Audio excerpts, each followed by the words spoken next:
सकूते सहरा में बसने वालों, जरा रुतों के मिजाज समझो। जो आज का दिन सुकून से गुजरा तो कल का मौसम खराब होगा। वो और दिन थे कि हर सितम को अदाए महबूब कह के चुप थे। अब उठेगी हम पे जो ईंट कोई तो पत्थर उसका जवाब होगा। नाज़रीन, मैं हूं यासिर रशीद और आप मेरा व्लॉग देख रहे हैं। इस मुल्क पाकिस्तान के अंदर महंगाई करें ये हुक्मरान, इस मुल्क पाकिस्तान के अंदर अपोजिशन को दबाएं ये हुक्मरान, इस मुल्क पाकिस्तान के अंदर आवाज़ों को दबाएं ये हुक्मरान और फिर किसी के तवस्सुत से पैगामात पहुंचाएं, दबाने की कोशिश करें, ढके और छुपे लफ्ज़ों धमकियां देने की कोशिश करें कि अपनी आवाज़ को बंद रखो। तो जवाब यह है कि यासिर रशीद की आवाज़ मैटर नहीं करती। जवाब यह है कि ये चंद जबानों से निकलने वाले अल्फाज मैटर नहीं करते। जवाब यह है कि ये एक तबका मैटर नहीं करता। जवाब यह है कि आप मैटर नहीं करते। जवाब यह है कि ये ऑपोजिशन मैटर नहीं करती। मैटर करती है तो ये रियासत करती है, मैटर करती है तो ये अवाम करती है, मैटर करती है तो अवाम पर मुसल्लत होने वाली महंगाई करती है, अवाम की जिंदगी करती है, अवाम की हुकूम से निकलते हुए नारे करते हैं, अवाम की रगों से निकलता हुआ खून करता है, अवाम के हलक से निकलती हुई सांसें करती हैं। यह मैटर करता है। कब तक चुप करवाएंगे? मैं चुप हो जाऊंगा, बहुत सी दीगर जबानें चुप हो जाएंगी, लेकिन अगर अवाम ने बोलना शुरू कर दिया, अगर अवाम आपके खिलाफ उठना शुरू हो गई तो फिर क्या करेंगे? हम फोन कॉल्स उठाना छोड़ देंगे, तब क्या करेंगे? हमको उठा लिया जाएगा, तब क्या करेंगे? हमको कहीं छुपा दिया जाएगा, तब क्या करेंगे? चंद लोगों को मार दिया जाएगा, तब क्या करेंगे? आम अवाम को उठाएंगे?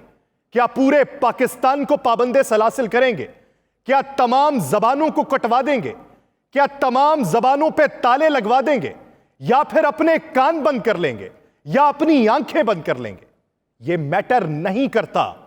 आपको अक्लो शऊर और अक्लो फहम आना चाहिए, आपकी अक्लो खिर्द बढ़नी चाहिए और आपको मनाजिर दिखाई देने चाहिए कि आपने अवाम के साथ क्या किया है।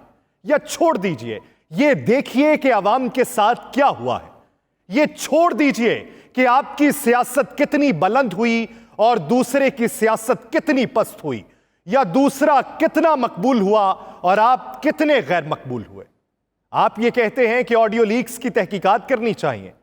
रोज नई ऑडियो लीक आएगी, 1000 ऑडियो लीक्स आ जाएं, क्या बनेगा?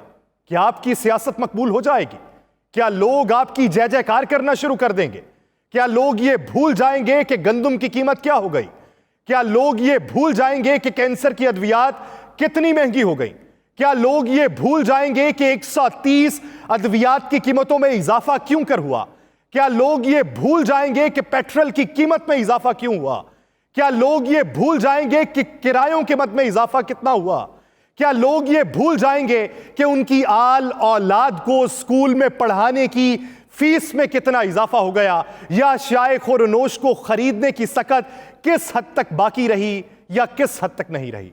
लोग नहीं भूलेंगे। जो मुआशियात पढ़ते हैं वो ये जानते हैं कि मईशत में 3 तबके पढ़ाए जाते हैं।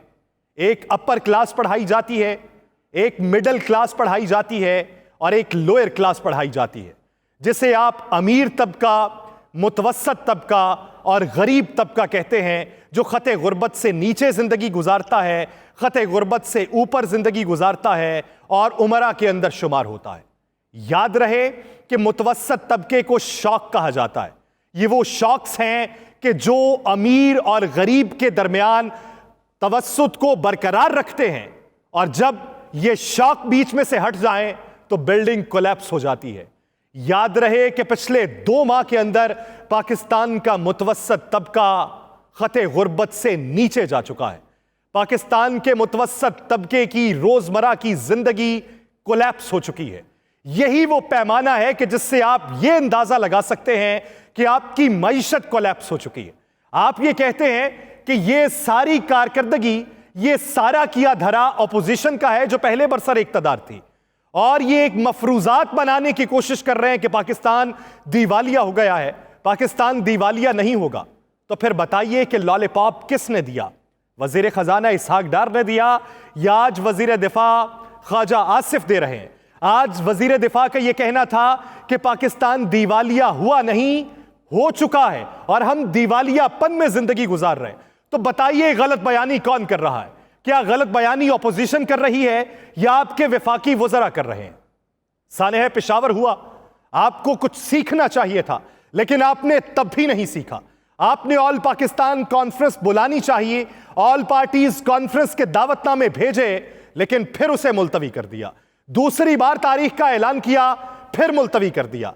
एक तरफ वहां पर लाशों को उठाया जा रहा था और दूसरी तरफ आप अरबों रुपए का हिसाब मांग रहे थे कि कहां गया वो अरबों रुपया कि जो सिक्योरिटी खदशात से निमटने के लिए था।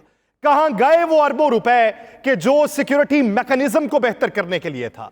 आपने तब भी बातें की, आपने कहा कि अमन पसंदों को यहां पर पाकिस्तान में बसाया गया, लेकिन वो अमन पसंद नहीं, उनके चेहरों पर मखोटे थे।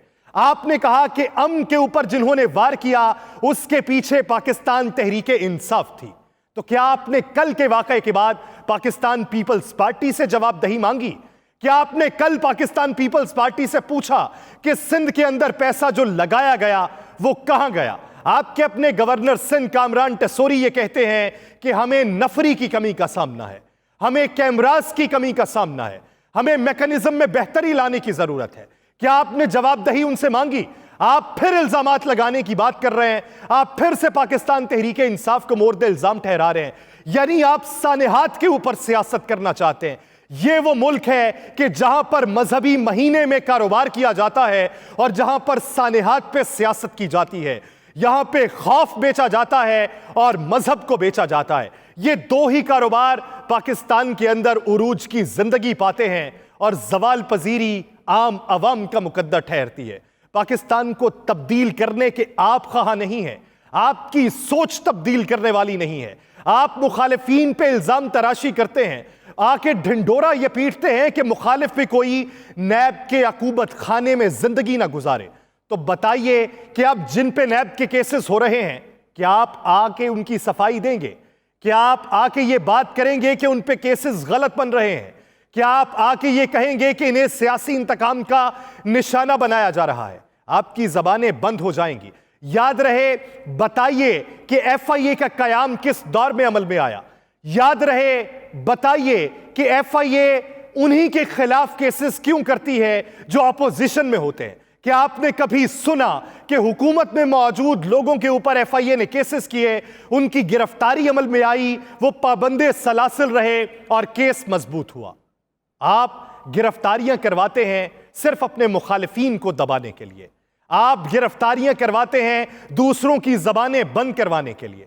लेकिन जबानों की बंदिश से याद रहे कि किस्मत तब्दील नहीं होती, निजाम तब्दील नहीं होता, मईशत में बेहतरी नहीं आती, निजाम इंसाफ परवान नहीं चढ़ता, निजाम इंसाफ की मजीद तनज़्ज़ुली होती है और जमहूरियत के लिबादे में यह पंजे गाड़ता हुआ जिन एक दिन जब बाहर आएगा तो सबको खा जाएगा।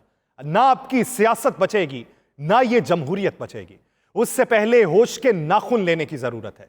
सवाल यह पैदा होता है कि आप आज जाके तुर्की में यह कहते हैं कि इमदाद करनी चाहिए, तो जवाब दीजिए कि पाकिस्तान में सैलाब से मुतासिरा लोगों के लिए जो इमदाद आई, आपने डीसीज को मुंतकिल की, उसकी जवाबदेही कौन करेगा? क्या उसका फोरेंसिक करवा लिया जाए? क्या वहां की सारी रिपोर्ट मंजर आम पे लाई जाए? क्या ये वो शवाहिद बयान किए जाएं कि 3 अरब 32 करोड़ सिंध के 30 अजला में जो मुहैया किए गए, किधर गए, किसको मिले, कितनी छतें बनी, कितने लोगों को रोजगार दिया गया, कितने लोगों को अशियाए खोरनोश का राशन मुहैया किया गया, कितने लोगों को साफ पानी मुहैया किया गया, कितने लोगों का कारोबार बसाया गया, कितने लोगों के घर बसाए गए, कितने लोगों को उनके राशन के साथ साथ मुस्तकबिल में बेहतरी की उम्मीद दिलाई गई, कितने लोगों के माल मवेशी वापस किए गए, कितने लोगों की जमीन का जो अनाज जाया हुआ उसकी भरपाई की गई। आपके पास जवाब नहीं होगा। अगर कोई जवाब मांगना चाहे तो आपकी जबानें बंद हो जाएंगी।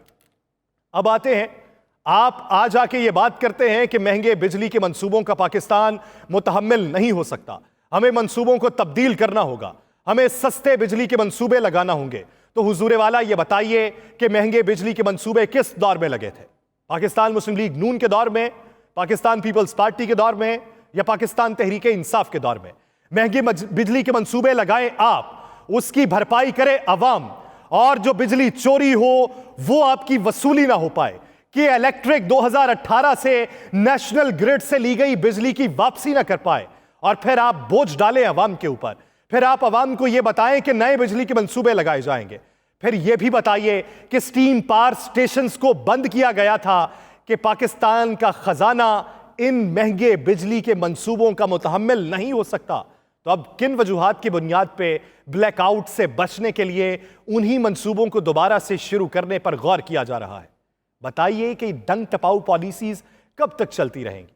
ऑडियो लीक्स का रोना रोते हैं, आके बबांगे दोहल बात करते हैं कि इसका फोरेंसिक होना चाहिए। लंदन से पैगाम आता है कि जुडिशल कमीशन बनना चाहिए कि इसका इल्जाम फिर से मुझ पे लगेगा। तो वफाकी वजीर जो बैठ के प्रेस कॉन्फ्रेंस कर गए, उसका जवाब कौन देगा? आज फिर एक ऑडियो लीक आई डॉक्टर यास्मीन राशिद साहिबा की, साबिक सीसीपीओ लाहौर गुलाम महमूद डोगर साहब के साथ, जिनकी बहाली सुप्रीम कोर्ट कर चुकी है। उस गुफ्तगू के अंदर माखिज क्या है, मौजूए बहस क्या है? वो ये है कि क्या आपके ऑर्डर आपको मिल चुके हैं? तो आगे से जवाब आता है नहीं मिले। फिर पूछा जाता है कि ये करना क्या चाहते हैं? तो जवाब आता है कि नहीं, वो तो सुप्रीम कोर्ट ने जारी करने हैं, वहां पर अपने बंदे हैं, सुप्रीम कोर्ट का वक्त खत्म होने के बाद वहां से ऑर्डर आ जाएंगे। तो बंदे आने का मतलब क्या? बंदे होने का मतलब क्या? इसका मतलब यह तो नहीं कि वहां पर जजेस साहिबान उनके बंदे हैं। इसका मतलब यह तो नहीं कि वहां पर तमाम तर अथॉरिटी उनके बंदे हैं। इसका मतलब यह भी तो हो सकता है कि जान पहचान वाला कोई कोर्ट का अमला उनका बंदा हो, जान पहचान वाला वो बंदा ही उन्हें यह इंफॉर्मेशन फराहम करता हो कि आपको इतने बजे कोर्ट का ऑर्डर मौसूल हो जाएगा। इसका मतलब यह तो नहीं कि सुप्रीम कोर्ट के ऊपर दबाव डाला गया। लेकिन यह जवाबदेही कौन करेगा कि यह फोन कॉल्स को टैप किसने किया? आपने एक साबिक सूबाई वजीर के फोन कॉल को टैप किया है, आपने एक सरकारी ऑफिसर के फोन कॉल को टैप किया है। यह हक आपको किसने दिया? आइन का आर्टिकल 14(1) सबको यह हक देता है कि वो अपनी प्राइवेसी के हवाले से किसी भी कोर्ट में जाके मुकदमा कर सके। अगर ये सूबाई वज़रा आपके खिलाफ मुकदमात करवाने शुरू कर दें, अगर फिर से आवाजें खुलनी शुरू हो जाएं, तो उन आवाजों को बंद कैसे करवाएंगे? इन आवाजों पे कुफ्ल लगाने की बजाय अपने इन बंद दिमागों के कुफ्ल को तोड़िए, अपनी जात को परागंदा होने से बचाइए, अपनी सियासत को बेहतर कीजिए। सियासत बेहतर हो गई तो ये जबानें खुद ब खुद बंद हो जाएंगी। मुझे दीजिए इजाजत, अल्लाह ने के बाद।